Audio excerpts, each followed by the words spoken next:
बात करते हैं लॉरेंस गैंग की, जिससे जुड़ी बड़ी खबर सामने आ रही है। लॉरेंस के भाई अनमोल बिश्नोई के अमेरिका के कैलिफोर्निया में हिरासत में उसे ले लिया गया है। अनमोल की तलाश भारतीय एजेंसियों को काफी लंबे वक्त से थी।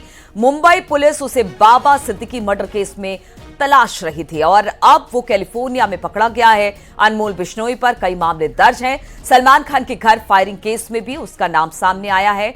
एनआईए ने अनमोल का सुराग देने पर 10 लाख का इनाम घोषित किया है और अब बड़ी खबर यह है कि उसे अमेरिका के कैलिफोर्निया से पकड़ लिया गया है। लॉरेंस बिश्नोई पिछले कई सालों से जेल में अंदर है, लेकिन जेल से बाहर उसका गैंग पूरी तरह से एक्टिव यानी कि सक्रिय है और गैंग को चलाने के एक बड़ी जिम्मेदारी उसके भाई अनमोल बिश्नोई पर थी। अनमोल पर एनआईए 10 लाख का इनाम घोषित कर चुकी है। 2 मामलों में अनमोल बिश्नोई चार्जशीटेड है। लॉरेंस बिश्नोई फिलहाल गुजरात के साबरमती जेल में बंद है और अब उसके भाई को अमेरिका में हिरासत में ले लिया गया है।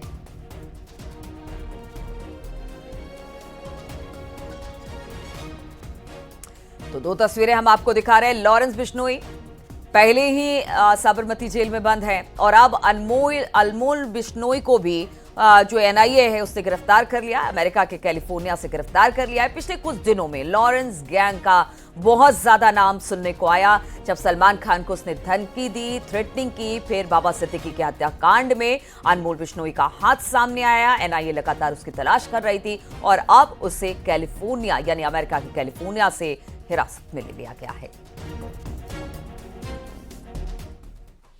और पूर्णिया के सांसद पप्पू यादव को एक बार फिर से धमकी भरा कॉल आया और इस बार कॉल करने वाला शख्स खुद को लॉरेंस बिश्नोई का आदमी बताया और कहा कि वो अभी पाकिस्तान से कॉल कर रहा है। उसने बताया कि गोल्डी बरार ने उसे फोन करने के लिए कहा है और वो बहुत जल्द पप्पू यादव को मार देंगे, नहीं तो वो भाई यानी कि लॉरेंस बिश्नोई से माफी मांग ले। हालांकि पप्पू यादव ने उसके जवाब में कहा कि वो किसी से डरने वाले नहीं है। दरअसल पप्पू यादव इन दिनों झारखंड चुनाव में हेमंत सोरेन के लिए प्रचार कर रहे हैं, लेकिन इस बीच उनको अलग अलग जगहों से लगातार जान से मारने की धमकी मिल रही है।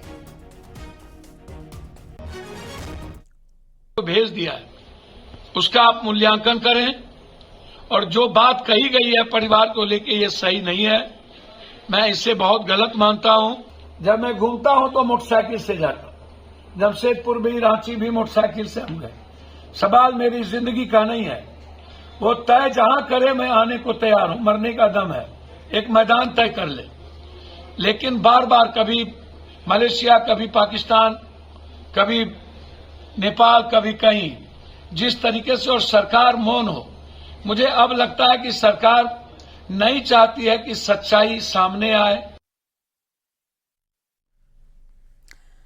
भदोही में एसपी विधायक जाहिद बेग की पत्नी की संपत्ति पुलिस ने कुर्क कर ली है। चल संपत्ति के तौर में टीम ने साइकिल, कुर्सी, मेज, पंखा, साजो सामान सब कुछ जब्त किया है। सूत्रों की माने तो कुर्की की कार्रवाई से पहले विधायक आवास के कई कीमती सामान हटा दिए गए थे। 3 मंजिला मकान समाजवादी पार्टी के विधायक जाहिद बेग का है। नौकरानी की आत्महत्या के प्रकरण में सपा विधायक जाहिद बेग, उनकी पत्नी और बेटे पर मुकदमा दर्ज कर लिया गया था। जाहिद बेग और बेटा जेल में बंद है, जबकि विधायक की पत्नी सीमा बेग इस वक्त फरार चल रही है।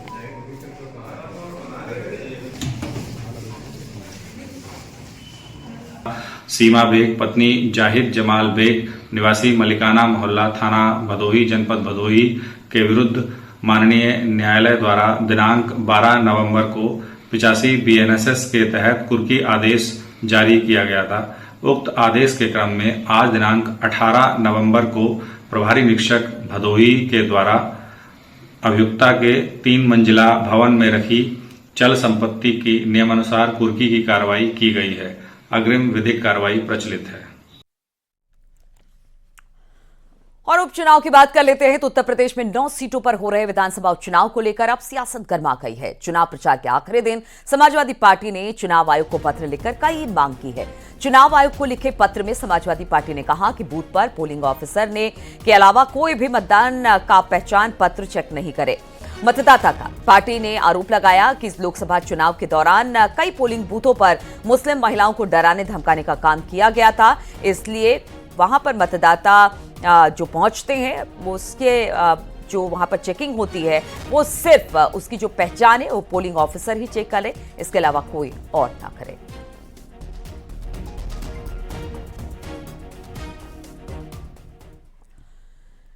सीएम योगी ने की ताबड़तोड़ चुनावी रैलियां। जी हां, सीएम योगी ने 13 दिन में 37 रैलियां की है। उत्तर प्रदेश में 13 दिन में 13 रैलियां और 2 रोड शो मुख्यमंत्री योगी आदित्यनाथ ने की।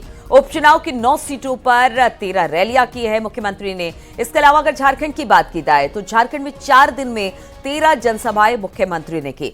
महाराष्ट्र में सीएम योगी ने 11 जनसभाएं की है। तो आप समझिए कि स्टार प्रचारक के तौर पर खुद उत्तर प्रदेश में उपचुनाव है, वहां पर तो उन्होंने रैलियां की, 13 जनसभाएं की। लेकिन इसके अलावा झारखंड और महाराष्ट्र में भी विधानसभा के चुनाव हो रहे हैं, उसको लेकर भी वो वहां पर पहुंचे।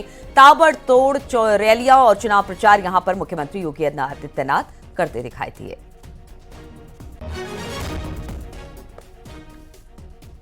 और गाजियाबाद से खबर, जहां पर चलती कार में आग लग गई। धू धू कर कार पूरी तरह से जल गई। वो तो गनीमत रही कि समय रहते ड्राइवर ने कूदकर अपनी जान बचा ली।